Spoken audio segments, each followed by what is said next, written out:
треба да започнат еден процес на обнова на оваа корумпирана, да речам, и крајно метастазирана ситуација во правосудниот систем во Македонија.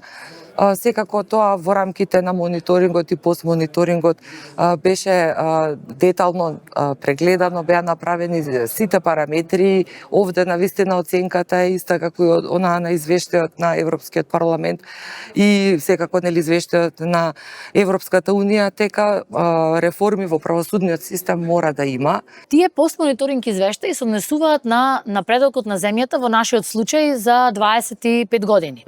Што значи дека ние го затворивме тој процес на постмониторинг, односно тоа беше еден голем успех, но тоа носи уште поголеми обврски. Што значи дека ние не значи дека сега треба да се, така да се изразам, да се откачеме од сите меѓународни набљудувачи или организации кога организираме избори.